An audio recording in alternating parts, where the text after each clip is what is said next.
மத்தேயு 10ஆம் அதிகாரம் 32வது வசனம் 33வது வசனம். மனுஷர் முன்பாக என்னை அறிக்கை பண்ணுகிறவன் எவனோ அவனை நானும் பரலோகத்தில் இருக்கிற என் பிதாவின் முன்பாக அறிக்கை பண்ணுவேன். மனுஷர் முன்பாக என்னை மறுதலிக்கிறவன் எவனோ அவனை நானும் பரலோகத்தில் இருக்கிற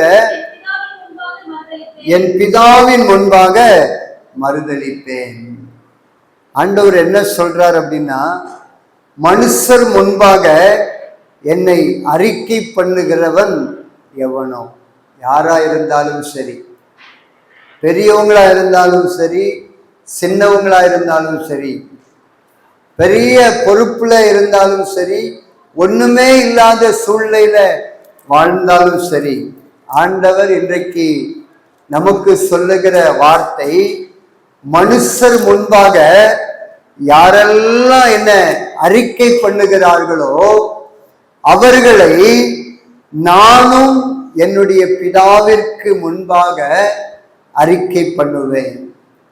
யாரெல்லாம் மனுஷருக்கு முன்னாடி என் பெயரை சொல்லலையோ அவர்களை நானும் பரலோகத்திலே தேவனுக்கு முன்பாக அவர்களுடைய பெயரை சொல்ல மாட்டேன் அப்படின்னு ஆண்டவராகிய இயேசு கிறிஸ்து ரொம்ப தெளிவாக எழுதி வைத்திருக்கிறார்.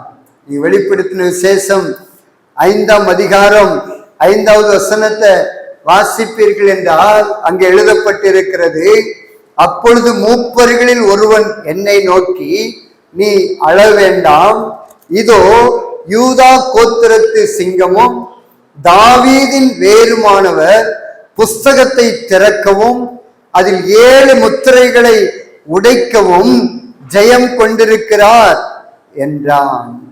பாருங்க, ஆண்டவருடைய கரத்துல ஒரு புஸ்தகம் இருக்கிறது. ஆண்டவருடைய கரத்துல ஒரு புஸ்தகம் இருக்கிறது. அந்த புஸ்தகத்துல நம்முடைய பெயர்களை ஆண்டவர் எழுதி வைத்திருக்கிறார். சிங்காசனத்திற்கு முன்பாக நம்முடைய பெயர்கள் எல்லாம் வாசிக்கப்படும். ஒவ்வொருடைய பெயராக புஸ்தகத்தில் இருந்து திறந்து ஆண்டவராகிய இயேசு கிறிஸ்து வாசிப்பார். அதைத்தான் இயேசு கிறிஸ்து இந்த உலகத்துல வாழ்ந்த நாட்களிலே சொல்லுகிறார், நான் உங்களுடைய பெயரை பரலோகத்துல சிங்காசனத்திற்கு முன்பாக நின்று வாசிக்க வேண்டும் என்றால் இந்த பூமியில வாழ்கிற நாட்களிலே நீங்கள் என்னுடைய பெயரை மனுஷருக்கு முன்பாக சொல்ல வேண்டும். அப்படி சொல்லுவீர்கள் என்றால் நான் உங்கள் பெயரை பரலோகத்துல வாசிப்பேன். நீங்க என் பெயரை தைரியமா இந்த பூமியில வாழ்ற நாட்களில நீங்க சொல்லலைன்னா உங்க பெயரை நான் வாசிக்க மாட்டேன் அப்படின்னு ஆண்டவர் சொல்லுகிறார்.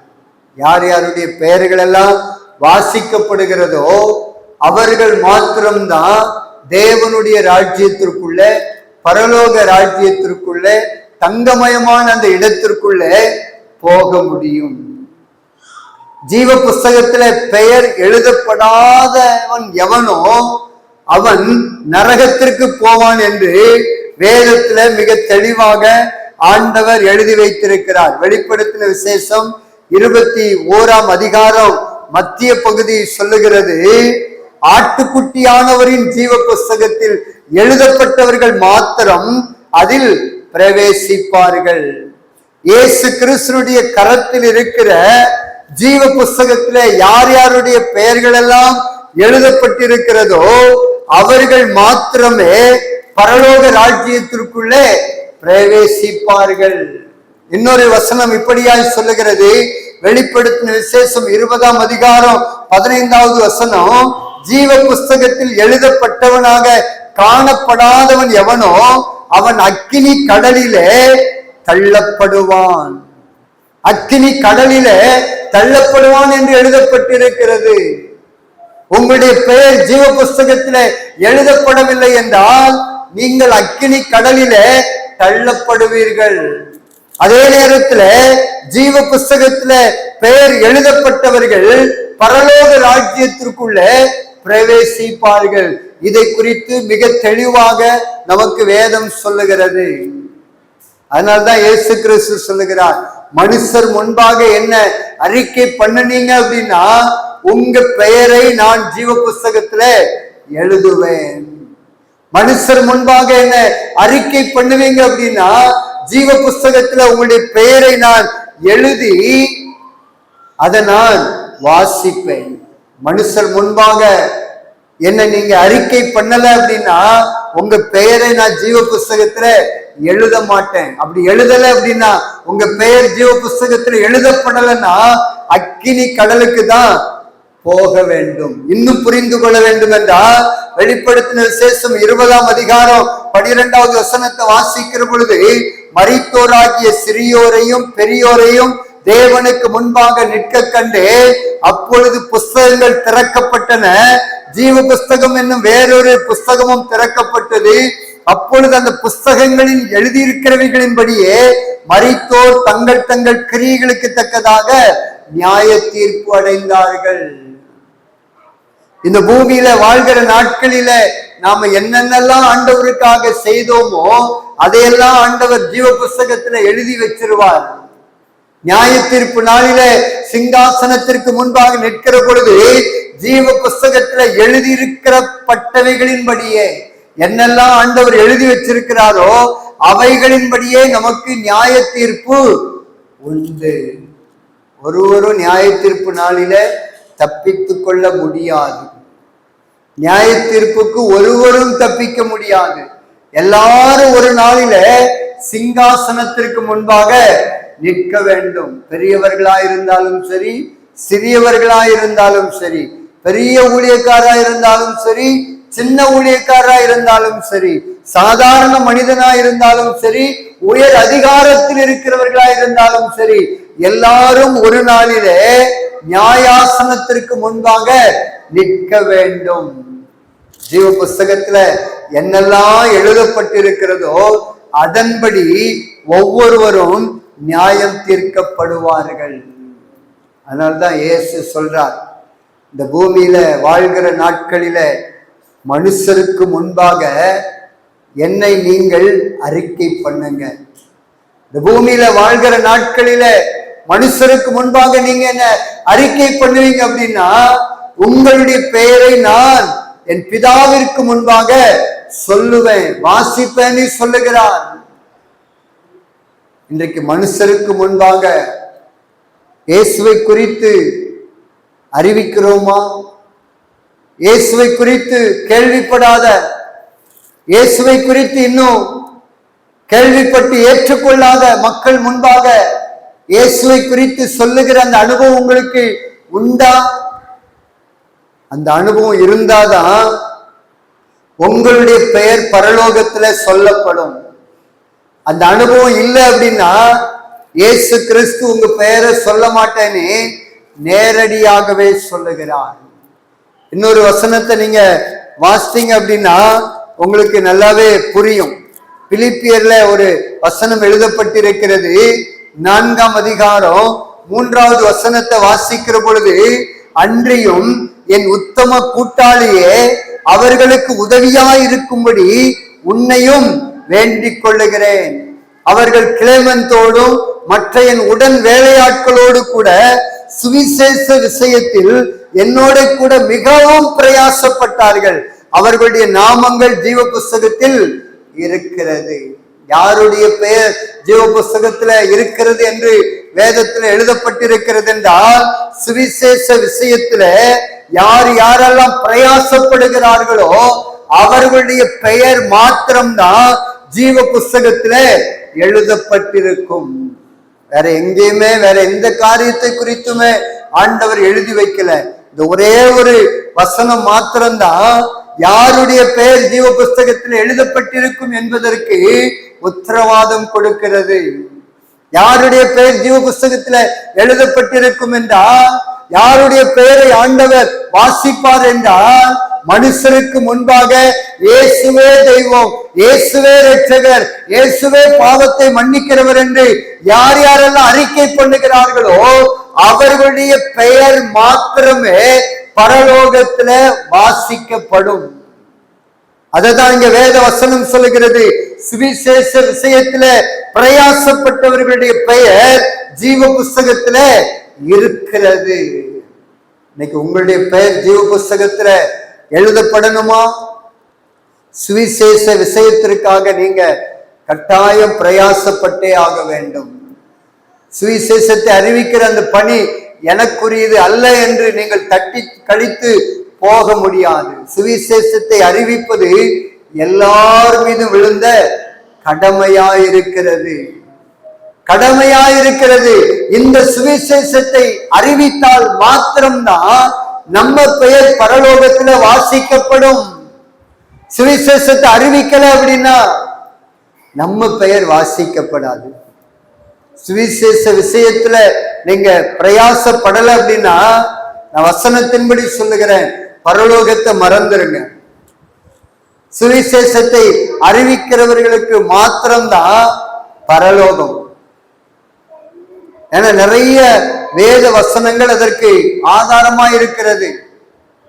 வேதத்தில் எழுதப்பட்டிருக்கிறது. நீங்களும் நானும் யார் அப்படின்னா, அவருடைய புண்ணியத்தை அறிவிக்கும்படி தெரிந்து கொள்ளப்பட்ட சந்ததி. பேதுரு சொல்றார், நீங்களும் நானும் அவருடைய புண்ணியத்தை அறிவிப்பதற்காக தெரிந்து கொள்ளப்பட்ட சந்ததி. இயேசு கிறிஸ்து எல்லாருக்கும் தான் சொன்னார், நீங்க எல்லாரும் புறப்பட்டு போய் சர்வ சிருஷ்டிக்கும் சுவிசேஷத்தை பிரசங்கம் பண்ணுங்க. ஊழியக்காரங்களுக்கு மாத்திரம் இந்த கட்டளை அல்ல, வேதம் கையில வைத்திருக்கிற எல்லாருக்கும் இந்த கட்டளை. அன்னைக்கு சீசர்கள் எல்லாருக்கும் ஆண்டவர் சொன்னார், நீங்க புறப்பட்டு போய் சுவிசேஷத்தை பிரசங்கம் பண்ணுங்க. நீங்களும் நானும் யாரு? சீசர்கள். அப்படிதான் வசனம் சொல்லுகிறது. சீசர் ஆக்கி பிதா குமாரன் பரிசுத்த ஆவியின் நாமத்தினாலே நமக்கு ஞானஸ்தானம் கொடுக்க வேண்டும். இது ஆண்டவருடைய கட்டளை. இன்னைக்கு நம்ம எல்லாரையுமே சீசர் ஆக்கி ஞானஸ்தானம் கொடுத்திருக்கிறாங்க. ஞானஸ்தானம் பெற்ற நம்ம ஒவ்வொருவரும் சீசர்களே. சீசர்களாகி நாம என்ன பண்ணணும்? எல்லா இடத்துக்கும் புறப்பட்டு போய் இயேசுவை பத்தி மற்றவங்களுக்கு சொல்லணும். சொல்றீங்களா? வருஷத்துக்கு ஒரு முறை போறீங்க, அந்த எக்கால பண்டிகை வருகிற பொழுது போறீங்க, அவ்வளவுதான். ஒரு நாள் மட்டுமா நம்ம சாப்பிடுறோம்? கொஞ்சம் யோசிங்க. சுவிசேஷத்தை அறிவிப்பது நம்ம ஒவ்வொருத்தர் மேல விழுந்த கடமை. ஒரு நாளைக்கு எத்தனை பேருக்கு ஏசப்பா பத்தி சொல்றீங்க? ஒரு வாரத்துல எத்தனை பேருக்கு நீங்க சொல்றீங்க? கொஞ்சம் நீங்க உங்களையே நீங்க கேட்டு பாருங்க. இதை குறித்து கவலை இல்லாம, இதை குறித்து நம்ம அக்கறை இல்லாம இருக்கிறோம். வசனம் சொல்லுகிறது, எபிரேயர் புஸ்தகத்துல ரொம்ப ஆழமான ஒரு வார்த்தை. எபிரேயர் 2ஆம் அதிகாரம் 4வது வசனத்தை வாசிக்கிற பொழுது, மத்திய பகுதியிலிருந்து நான் வாசிக்கிறேன். தேவன் தாமே சாட்சி கொடுக்கிறதுமா இருக்கிற எவ்வளவு பெரிதான ரட்சிப்பை குறித்து நாம் கவலையற்றிருப்போமானால் தண்டனைக்கு எப்படி தப்பித்துக் கொள்ளுவோம்? பாருங்க, எவ்வளவு பெரிதான ரட்சிப்பை குறித்து நாம கவலை இல்லாமல் இருப்போம் என்றால், ரட்சிப்பை ஆண்டவராக இயேசு கிறிஸ்து சிலுவையில ரத்தம் சிந்தி சம்பாதித்தார். இந்த ரட்சிப்பை நாம் எல்லா மக்களுக்கும் கொண்டு போய் சேர்க்க வேண்டும். இதை குறித்து கவலை இல்லாம நம்ம இருப்போம் என்றால் நாம தண்டனைக்கு தப்ப முடியாது என்று வேதம் திட்டவட்டமாய் சொல்லுகிறது. நான் சர்ச்சுக்கு மட்டும் வருவேன் பிரதர், மறுபடியும் அடுத்த வாரம் சர்ச்சுக்கு மட்டும் வருவோம் பிரதர், இந்த ஜெபம் ஊழியெல்லாம் நமக்கு ஒத்து வராது அப்படின்னு சொன்னீங்கன்னா ஆண்டவர் சொல்லுவார், அப்படியா மகளே, இந்த பூமியில நீ ஆசீர்வாதமா வாழ்ந்து கொள், உன்னை இந்த பூமியில நான் ஆசீர்வாதமா வைக்கிறேன், ஆனா தங்கமயமான வீட்டுக்குள்ள நீ வர முடியாது, நரகத்துக்கு தான் போகணும் அப்படின்னு ஆண்டவர் சொல்றார். இன்னைக்கு நிறைய பேரு இப்படி சொகுசான வாழ்க்கை வாழ்றதா விரும்புறாங்க. சர்ச்சுக்கு வரணும், கர்த்தரை ஆசீர்வதிக்கணும், மறுபடியும் நான் சர்ச்சுக்கு வரணும், கர்த்தர் என்ன ஆசீர்வதிக்கணும், இப்படியே இதுவே போதும்னு நினைக்கிறாங்க. இது மாத்திரம் கிறிஸ்துவ வாழ்க்கை அல்ல. இன்னைக்கு நமக்காக ஜீவனை கொடுத்து ரட்சிப்ப சம்பாதித்த தேவனுக்காக நாமும் ஏதாகிலும் செய்ய வேண்டும். ஆண்டவர் கேட்கிறார், உனக்காக நான் என் ஜீவனையே கொடுத்தேனே, உனக்காக என் ரத்தத்தெல்லாம் நான் சிந்தினேன சிலுவையில, எனக்காக நீ என்ன செய்தாய்? ஆலயத்திற்கு வந்து போகிறது மாத்திரமல்ல, அது உங்க ஆசீர்வாதத்திற்காக. இன்னைக்கு நிறைய பேரு இந்த பூமியில ஆசீர்வாதமாய் வாழ்வதற்காக ஆலயத்திற்கு வருகிறார்கள். ஆண்டவர் அதன்படியே ஆசீர்வதிப்பார். ஆனால் அதே நேரத்துல அடுத்த ஒரு காரியம் இருக்கிறது, அதுதான் ஆவிக்குரிய வாழ்க்கை, இயேசுவுக்காக வாழ்ற வாழ்க்கை. அதுதான் மற்றவர்களுக்கு இயேசுவை குறித்து அறிவிக்கிற அந்த வேலை. அந்த வேலையை யாரெல்லாம் இந்த பூமியில வாழ்ற நாட்கள்ல செய்யறாங்களோ அவங்க பெயர் ஜீவ புஸ்தகத்தில எழுதப்பட்டிருக்கும். அவர்களுடைய பெயர்களை மாத்திரம்தான் இயேசு கிறிஸ்து பிதாவிற்கு முன்பாக நின்று வாசிப்பார். பெயர் எழுதப்பட்டவர்கள் மாத்திரமே பரலோக ராஜ்யத்திற்குள்ளே பிரவேசிப்பார்கள். இதை குறித்து நீங்க கவலையற்றிருப்பீர்கள் என்றால் தண்டனைக்கு நீங்க தப்பவே முடியாது, நரகம்தான். வசனத்தின்படி நான் சொல்லுகிறேன், எவ்வளவுதான் சர்ச்சைக்கு வந்தாலும் சரி, எவ்வளவுதான் உபவாசித்து ஜெபம் பண்ணாலும் சரி, சுவிசேஷ விஷயத்துல நீங்கள் பிரயாசப்படவில்லை என்றால் பரலோக ராஜ்யத்திற்குள்ள பிரவேசிக்க முடியாது. ஏன்னா உங்க பேரை ஏசப்பா சொல்ல மாட்டாங்க. உங்க பேரை ஏசப்பா எழுதி வச்சு சொன்னா மாத்திரம்தான் நீங்க பரலோக ராஜ்யத்திற்குள்ள பிரவேசிக்க முடியும். சத்தியத்தின்படிதான் நியாய தீர்ப்பு நடக்கும். அங்க போய் ஆண்டவரே நான் அப்படி சபைக்கு வந்தேன், இப்படி சபைக்கு வந்தேன், சபைக்காக கோடி கோடியா அள்ளி கொடுத்தேன், ஆண்டவர் கேட்பார், என் பேரை நீ சொன்னியா, மனுஷர் முன்பாக என்ன அறிக்கை பண்ணினியா அப்படின்னு கேட்பார். அந்த ஒண்ணுதான் நம்மளை பரலோக ராஜ்யத்திற்குள்ள கொண்டு செல்லும். அதனால்தான் அப்போஸ்தலனாகிய பவுல் சொல்றார், சுவிசேஷத்தை அறிவித்து வந்தும் மேன்மை பாராட்டுவதற்கு எனக்கு இடம் இல்லை, அது என்மேல் விழுந்த கடமை, நான் இந்த கடமையை நான் நிறைவேற்ற வேண்டும் என்று அப்போஸ்தலனாகிய பவுல் சொல்லுகிறார். போற இடத்துல எல்லாம் சொல்லுகிறார். எல்லா நிருபத்திலும் இதை குறித்து அவர் எழுதி வைக்கிறார்.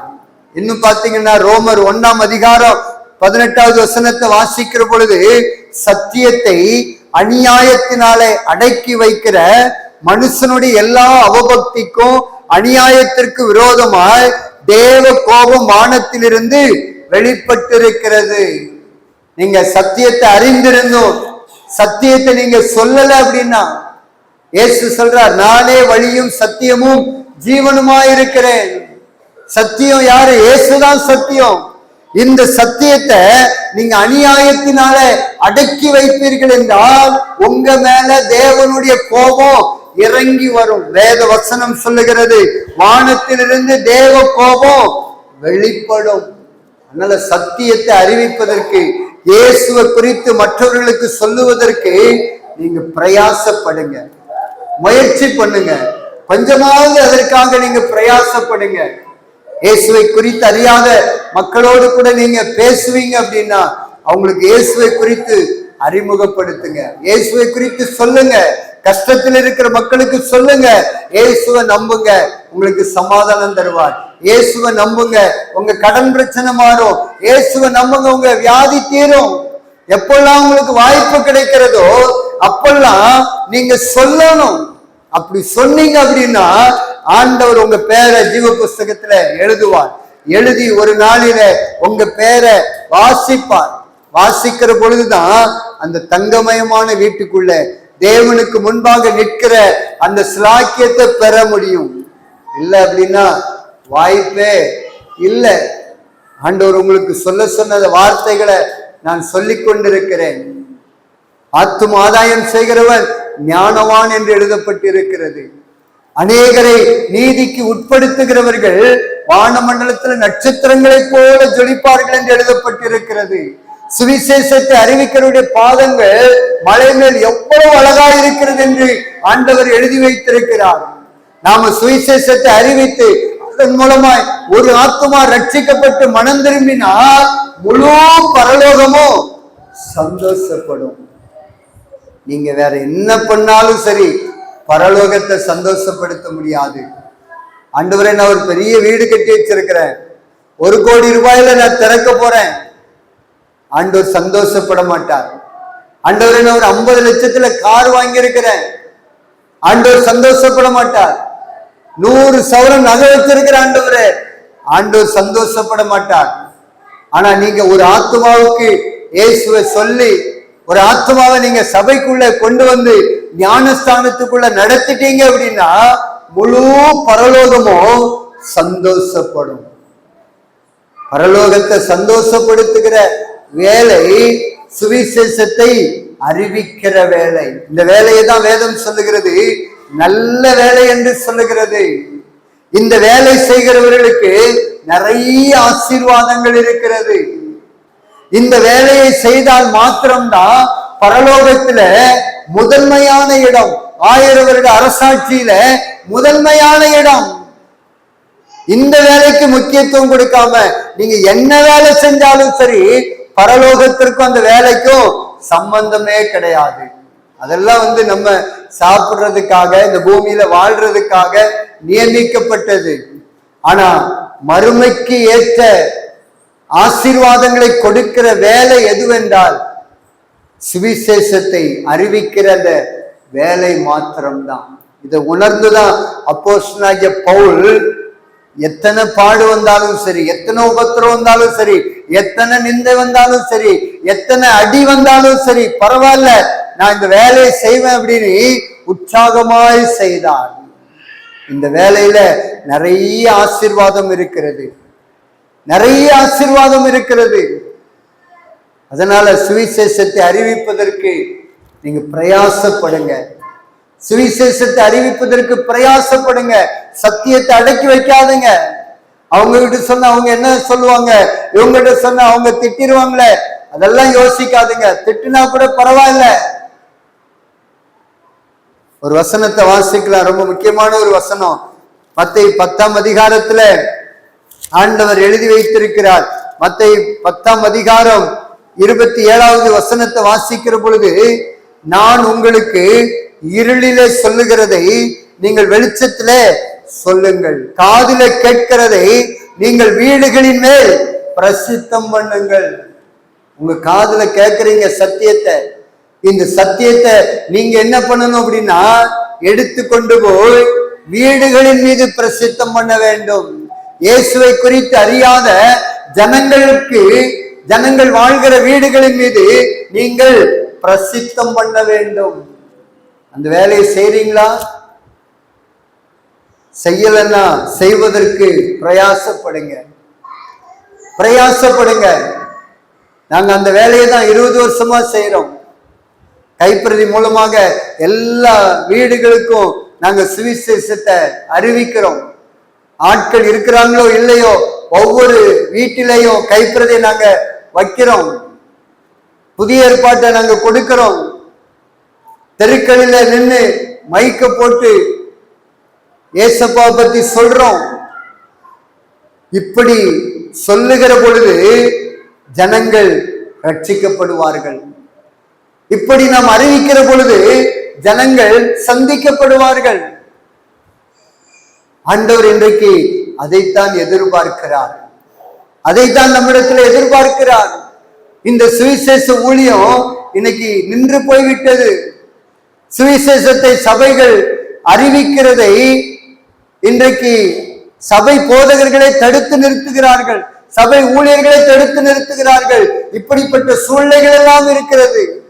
நாங்க சுவிசேஷத்தை அறிவிக்க போனா ஒரு சில ஊழியக்காரங்களே என்ன பண்றாங்க, அங்கெல்லாம் நீங்க போவாதுங்க, அங்க பிரச்சனை வரும், இங்க பிரச்சனை வரும், இங்க போனா இப்படி வரும் அப்படின்னு இன்னைக்கு அவங்க தடுத்து நிறுத்துறாங்க. ஆனாலும் இன்னைக்கு வரைக்கும் இடைவிடாமல் 20 வருடங்களாக சுவிசேஷத்தை நாங்க அறிவித்து கொண்டே இருக்கிறோம். ஏன்னா எங்களுக்கு பயம் என்பதே கிடையாது.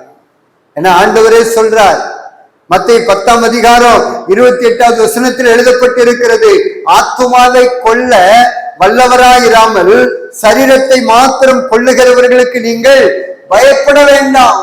நம்ம சுவிசேஷத்தை அறிவிக்கிறதுனால என்ன பண்ணிடுவாங்க? ஜெயில கொண்டு போய் போடுவாங்களா? அல்லது நம்ம தலையை வெட்டி கொல்லுவாங்களா? பரவாயில்ல. ஆண்டவர் சொல்றார், சரீரத்தை மாத்திரம் கொல்லுகிறவர்களுக்கு நீங்கள் பயப்பட வேண்டாம். நம்ம யாருக்கு பயப்படணும்? ஆத்மாவையும் சரீரத்தையும் நரகத்தில் அழிக்க வல்லவருக்கே பயப்படுங்கள். ஆண்டவராகிய இயேசுவுக்கு மாத்திரம்தான் நீங்களும் நானும் பயப்படணுமே தவிர மனுஷனுக்கு நம்ம பயப்படக்கூடாது. சுவிசேஷத்தை அறிவிப்பதற்காக தைரியமாய் கடந்து போகணும். இன்னைக்கு அந்த தைரியம் இல்லாததுனாலதான் இன்னைக்கு சுவிசேஷம் அறிவிக்கப்படுவது நின்று போய்விட்டது. மனுஷனுக்கு பயப்படுறாங்க. அங்க போனா பிரச்சனை வந்துருமா, இங்க போனா பிரச்சனை வந்துருமா. நீங்க மனுஷனுக்கு பயந்து பயந்து இருந்தீங்க அப்படின்னா வேத வசனத்தின்படி நரகத்துக்கு தான் போகணும். வசனம் தெளிவாய் சொல்லுகிறது, ஜீவ புஸ்தகத்துல பெயர் எழுதப்படாதவன் எவனோ அவன் நரக அக்கினியில தள்ளப்படுவான். உங்க பேரும் என் பேரும் ஜீவ புஸ்தகத்தில் எழுதப்படணும் அப்படின்னா நாம மனுஷருக்கு முன்பாக நாம் தைரியமாய் நின்று இயேசுவை குறித்து சொல்லணும். இயேசுவை குறித்து சொல்லணும். அப்படி சொன்னா ஆண்டவர் நம்ம பேரை ஜீவ புஸ்தகத்துல எழுதுவார். பரலோகத்துல நம்ம பேர் சொல்லப்படும், அறிவிக்கப்படும், வாசிக்கப்படும். அப்ப பரலோகத்திற்குள்ளே போகலாம். நம்மளை ஆண்டவர் வரவேற்று முதன்மையான ஒரு இடத்தை தருவார். சுவிசேஷத்தை அறிவிப்பது எல்லார் மீது விழுந்த கடமை. எல்லாருக்கும் தாளந்து ஆண்டவர் கொடுத்திருக்கிறார். பேசுற தாளந்து கொடுத்திருக்கிறார். இதுல யாராவது ஊமை இருக்கிறீங்களா? இயேசுங்கிற அந்த வார்த்தை சொல்ல தெரியாதவங்க யாராவது இருக்கிறீங்களா? இல்ல, யாருமே. ஆனா அந்த பேச்சாற்றல சுவிசேஷத்தை அறிவிப்பதற்காக நீங்க பயன்படுத்தலைன்னா ஆண்டவர் வந்து கணக்கு கேட்பார். நான் உனக்கு தாளந்த கொடுத்தனே, நீ அந்த தாளந்த வச்சு எத்தனை பேருக்கு என்னை பத்தி சொன்ன அப்படின்னு கேட்பார். அன்னைக்கு வெட்கப்பட்டு தலை குனிந்து நிற்கக்கூடிய சூழ்நிலை வரும். அப்ப ஆண்டவர் சொல்வார், புரோஜனம் இல்லாதவனே, புரோஜனம் இல்லாதவளே, நீ நரகத்திற்கு போனி அனுப்புவார். தாளந்த நீங்க பயன்படுத்தணும். ஒரு தாளந்து வாங்கினா கூட அதை பயன்படுத்தி 2 மாத்தணும். 2 கொடுத்தாருன்னா 4 மாத்தணும். 5 கொடுத்தாருன்னா 10 மாத்தணும். யாரிடத்தில் அதிகமாய் கொடுக்கப்படுகிறதோ அவரிடத்தில் அதிகமாய் கணக்கு கேட்கப்படும். உங்ககிட்ட நிறைய பணத்தை ஆண்டவர் கொடுத்தாருன்னா என்ன பண்ணணும்? சபைக்காக, ஊழியத்திற்காக, சுவிசேஷ அறிவிப்பதற்காக நீங்க கொடுக்க வேண்டும். உங்ககிட்டே வச்சுக்கிட்டு இருந்தா என்ன பிரயோஜனம்? ஒரு நாள்ல ஜீவன் போனா எல்லாத்தையும் விட்டுட்டு தான் போகணும். பணக்காரர்களுக்கு இன்னைக்கு உலகம் பெயரையும் புகழையும் அந்தஸ்தையும் கொடுக்கும். ஆனா பணக்காரங்களுக்கு ஆண்டவர் கொடுக்கிற பெயர் என்ன அப்படின்னா மதிகேடனேன்னு சொல்றார், முட்டாள்னு சொல்றார். நிறைய சொத்து சேர்த்து வைக்கணும், என் ஆயுசு நாள் முழுவதும் சேர்த்து வைக்கணும்னு இந்த ஊர்ல யாராவது பிரயாசப்பட்டா அவங்களதான் எல்லாரும் ஐயா ஐயா ஐயான்னு சொல்லுவோம். ஆனா வேதம் அவர்களை யாருன்னு சொல்லுது அப்படின்னா மதிகேடனேன்னு சொல்லுது. இன்னைக்கு உன் ஆத்துமா எடுத்துக்கொள்ளப்பட்டால் இதெல்லாம் யாருக்குரியதாகும். இந்த உணர்வு ஆண்டவருடைய பிள்ளைகளாகிய நமக்கு வரணும். அதனால தாளந்தை பெற்றுக்கொண்ட நாம் கர்த்தருக்காக தாளந்தை பயன்படுத்தி 2 4 ஆக்கணும், 1 2 ஆக்கணும், 5 10 ஆக்கணும். சும்மா தாளந்த வச்சுக்கிட்டு நீங்க இருந்தீங்க அப்படின்னா தண்டனைக்கு தப்ப முடியாது. சரி, தாளந்து கொடுத்த, சரி நீ பயன்படுத்த முடியலையா, சரிப்பா அந்த தாளந்த கொடுத்துரு அப்படின்னு ஆண்டவர் திருப்பி வாங்கிட்டு விடுகிற தேவன் அல்ல. கொடுத்த தாளந்த பிடுங்கி யாரு அதிகமா தாளந்த பயன்படுத்துறாங்களோ அவங்க கிட்ட கொடுத்துட்டு தாளந்த பயன்படுத்தாத நம்மை ஆண்டவர் என்ன பண்ணுவாரு? நரகத்துல போட்டுருவார். ரொம்ப ஜாக்கிரதை. ஆண்டவர் உங்களோடு கூட பேசி கொண்டிருக்கிறார். உங்களுக்காக ரத்தம் சிந்திருக்கிறார். உங்களை மீட்பதற்காக ரத்தம் சிந்திருக்கிறார். கொல்கதா மலை வரைக்கும் சிலுவையை அவரே சுமந்துகிட்டு போறார். ராவெல்லாம் அடிபட்டு காயத்தோடு கூட இருக்கிறார். அவ்வளோ கஷ்டப்பட்டு ரட்சிப்பை சம்பாதித்த ஆண்டவருக்காக நீங்கள் ஏதாயிலும் செய்ய வேண்டும். பரலோகம் சும்மா வராது. சும்மா பரலோகத்துக்குள்ள நேர வாங்க வாங்க நீ கூப்பிட மாட்டார். கல்லறையில பெயர் எழுதி வச்சுட்டா பரலோகம் கிடைச்சிடாது. கிறிஸ்துவ பெயர் வச்சுட்டா பரலோகம் கிடைச்சிடாது. ஆண்டவருக்காக ஏதாயிலும் செய்ய வேண்டும்.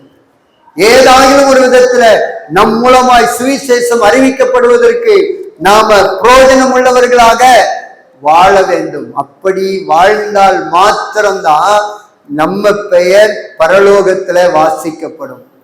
வேதம் அதை குறித்து ரொம்ப தெளிவாய் சொல்லுகிறது.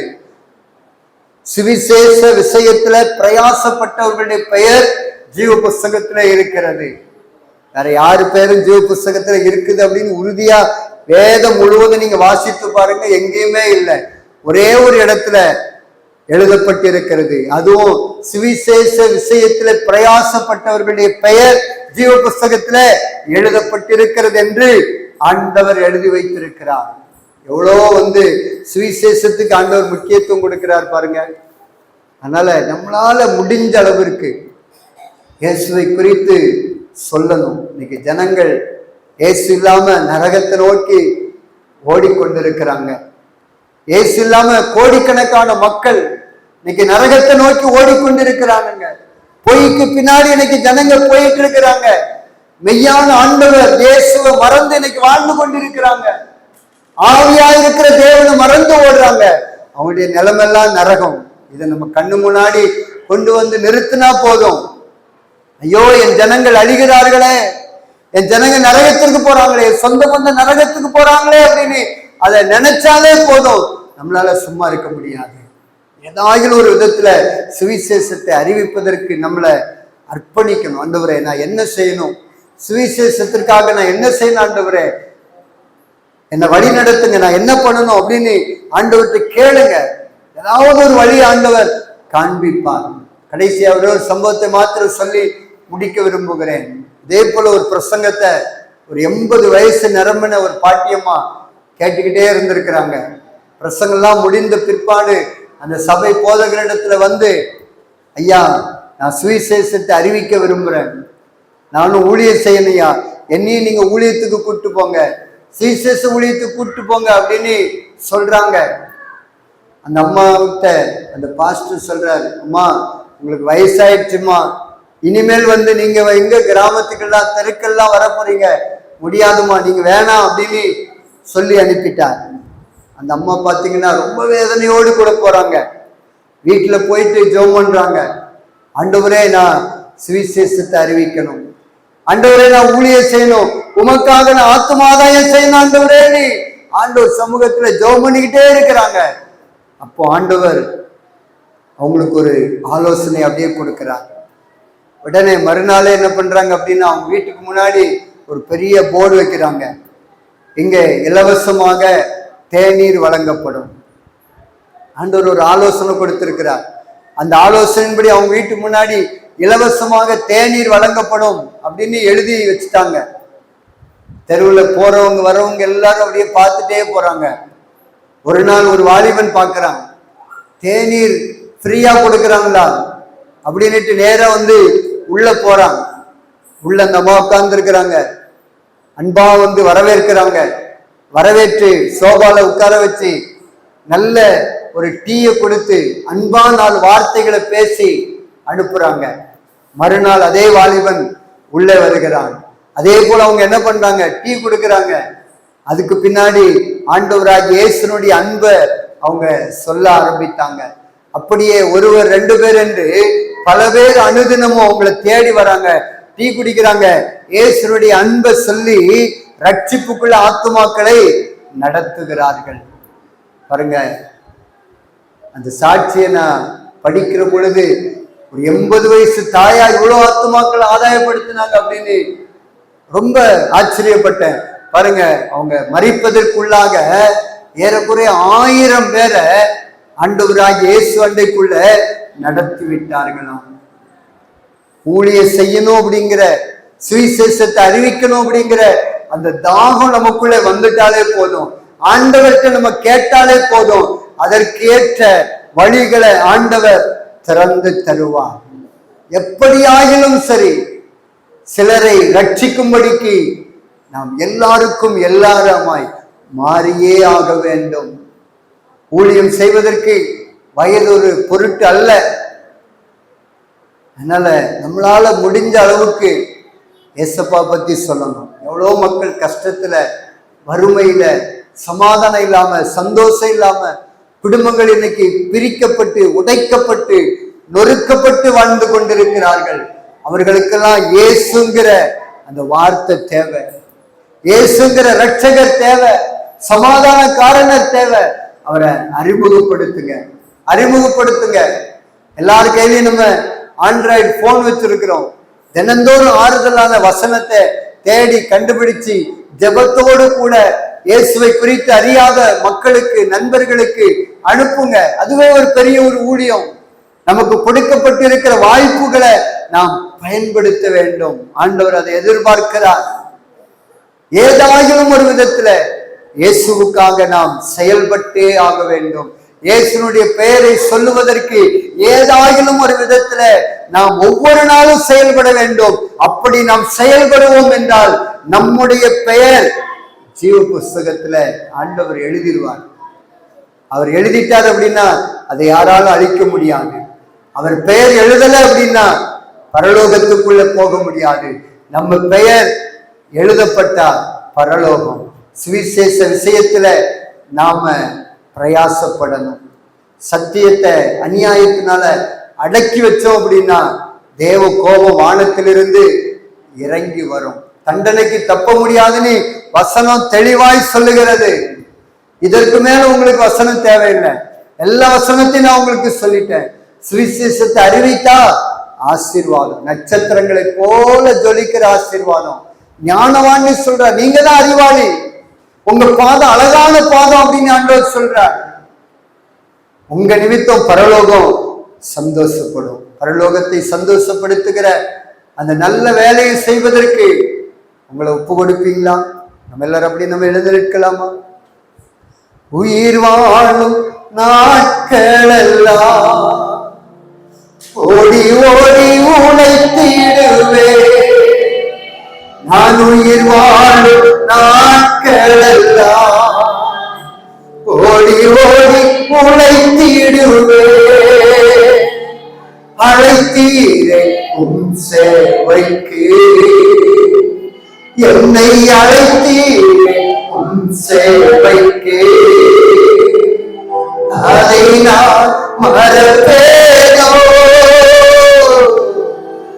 அதை நான் மறப்பேனோ. எஜமானனே எஜமானனே என் இயேசு ராஜனே, என்னவெல்லாம் ஏக்கமெல்லாம் உன் சித்தம் செய்வதில்லை, என்னவெல்லாம் என் ஏக்கமெல்லாம் உன் சித்தம் செய்வதில்லை. எஜமானனே எஜமானனே என் இயேசு ராஜனே, உமக்காகத்தான் வாழ்கிறேன், உம்மைத்தான் நேசிக்கிறேன்,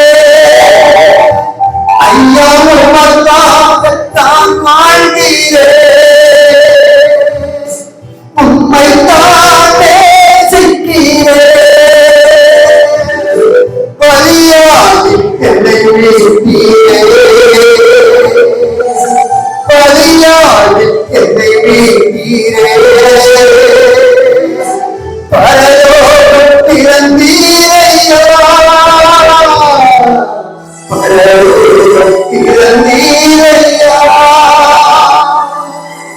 எஜமானனே எஜமானனே என் இயேசு ராஜனே, என்னவெல்லாம் ஏக்கமெல்லாம் உன் சித்தம் செய்வதில்லை, என்னவெல்லாம் சித்தம் செய்வதுதானே எஜமானனே எஜமானனே என் இயேசு ராஜே உயிர் வாழும் நாட்களெல்லாம் ஓடி ஓடி உழைத்திடுவே நான் உயிர் வாழும் நாட்களெல்லாம் ஓடி ஓடி உழைத்திடுவே சேவைக்கு என்னை அழைத்தி சேவைக்கு அதை நான் மறப்பேனோ அதை நான் மறப்பேனோ எஜமானனே எஜமானனே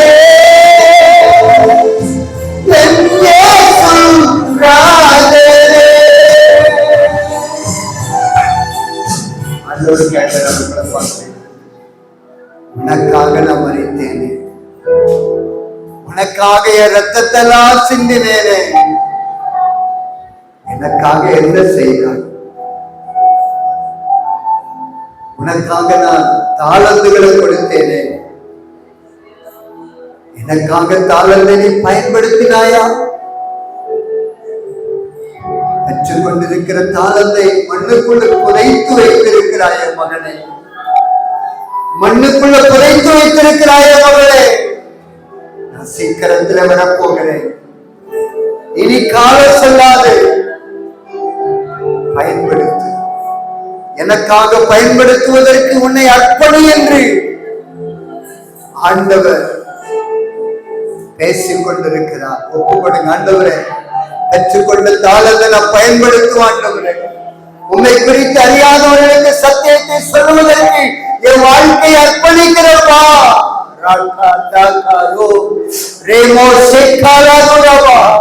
அழிந்து கொண்டிருக்கிற ஆத்துமாக்களை மீட்டெடுப்பதற்காக, அழிந்து கொண்டிருக்கிற ஆத்துமாக்களுக்கு சத்தியத்தை சொல்லுவதற்காக என்னை அர்ப்பணிக்கிறையா.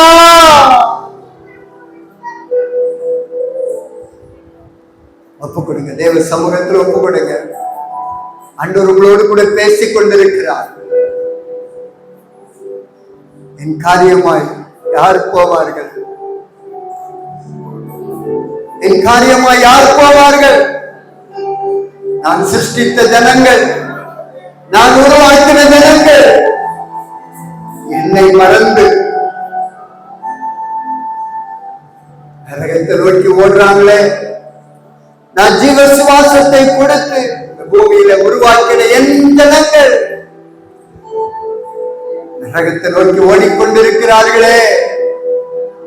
இவர்களை தடுத்து நிறுத்துவதற்கு இங்க யார் உண்டு? ஆண்டவர் வந்திருக்கிறார். நான் இருக்கிறேன் ஆண்டவரே, ஏசாயாவை போல என்னை அனுப்பும் ஆண்டவரே. நான் போகிறேன், என்னை அனுப்பும் ஆண்டவரே. இனி நான் சும்மா இருக்க மாட்டேன்ப்பா. உமக்காக ஏதாயிலும் ஒரு விதத்தில் செயல்படுவேன், ஏதாயிலும் ஒரு விதத்தில் செயல்படுவப்பா. அந்த 80 வயது தாயார் உம்மிடத்தில் கேட்ட பொழுது நீங்க கொடுத்த ஆலோசனையின்படி ஆயிரக்கணக்கான ஆத்துமாக்கள் அவங்க ரட்சிப்புகளை நடத்தி மேன்மையான இடத்துக்குள்ள வந்துட்டாங்கப்பா. அதே போல நாங்களும் இந்த பூமியில வாழ்கிற நாட்களிலே உமக்காக ஆத்தும் ஆதாயம் செய்து மேன்மையான இடத்துக்கு வரணும்ப்பா, மேன்மையான இடத்துக்கு வரணும். அப்படிப்பட்ட ஒரு வாழ்க்கை வாழ்வதற்கு எங்களை அர்ப்பணிக்கிறோம். இனி நாங்கள் சும்மா இருக்க மாட்டோம்ப்பா. ஆண்டவரே, எங்க கையில் இருக்கிற அந்த போனை நாங்க பயன்படுத்துவோம். உண்மை குறித்து அறியாத மக்களுக்கு உங்களை குறித்து அறிவிப்பதற்கு, வசனத்தை அனுப்புவதற்கு நாங்கள் பிரயாசப்படுவோம். எங்களிடத்தில் வாழ்க்கிற பேசுகிற எல்லா நண்பர்களிடத்தில் உங்களை குறித்து நாங்கள் சொல்லிக்கிட்டே இருப்போம்ப்பா. இனி நாங்க அமைதியா இருக்க மாட்டோம். நான் அப்படி அமைதியா இருந்தேன் அப்படின்னா என் பேரை நீங்க சொல்ல மாட்டேன்னு சொல்லிட்டீங்க. உங்க பேரை நான் சொல்லலன்னா என் பேரை சொல்ல மாட்டேன்னு சொல்லிட்டீங்கப்பா. ஆண்டவரே, இவ்வளவு நாள் நான் அமைதியா இருந்துட்டேன், இனி பெற்றுக்கொண்ட தாளந்தை நான் பயன்படுத்துவோம்ப்பா. என்கிட்ட என்ன தாளந்து கொடுத்திருக்கிறீங்களோ அதை நான் உமக்காக பயன்படுத்துவேன். ஜெபம் என்கிற தாளந்தை பயன்படுத்துவேன். சுவிசேஷம் அறிவிக்கிற அந்த தாளந்தை பயன்படுத்துவேன். அந்த பணம் என்கிற தாளந்த சுவிசேஷத்தை அறிவிக்க பயன்படுத்துவேன். ஆண்டவரே, என்கிட்ட இருக்கிற எல்லா தாளந்துகளையும் ஆண்டவரே உமக்காக நான் பயன்படுத்துவேன். ஆண்டவரே, அதை ரெட்டிப்பாய் மாற்றுவேப்பா, மாற்றுவேன். அதை கற்பழிக்கிறேன். பரலோக தகப்பனே, இந்த நாள்ல சத்தியத்தை கேட்ட ஒவ்வொரு பிள்ளைகளையும் கர்த்தர் ஆசீர்வதிங்க, ஆசீர்வதிங்க. சத்தியத்தை அறிவீர்கள், சத்தியம் உங்களை விடுதலை ஆக்கும் என்று எழுதப்பட்டு இருக்கிற வார்த்தையின்படி நாங்கள் சத்தியத்தை அறிந்து கொண்டோம். சுவிசேஷத்தை அறிவிக்கல அப்படின்னா பரலோகத்துல இடம் இல்லைங்கிற சத்தியத்தை நாங்க தெளிவாய் புரிந்து கொண்டோம். எங்க வாழ்க்கையில ஒரு சத்தியத்தை அறிவிக்கிற அந்த காரியத்திற்காக முக்கியத்துவம் எடுத்து வாழ கருவைத்தார்.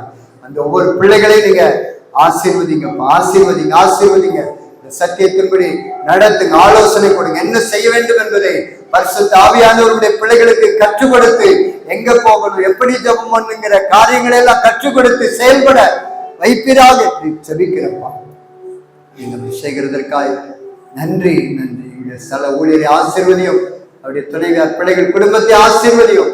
இன்னொரு வந்து இசைக்கருவி வாசித்த தம்பி ஆசீர்வதிங்க, குடும்பத்தை ஆசீர்வதிங்க.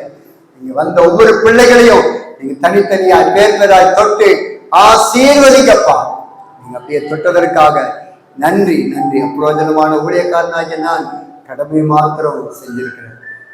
30, 60, 100 இந்த வசனங்கள் எல்லாம் பலன் தரட்டுப்பா, பலன் தரட்டும், பலன் தரட்டும். துதி கன மகிமை எல்லாம் ஒருவருக்கு மாத்திரம் செலுத்துகிறோம். இயேசுவின் நாமத்தில் ஜெபிக்கிறோம் நல்ல பிதாவே, ஆமென்.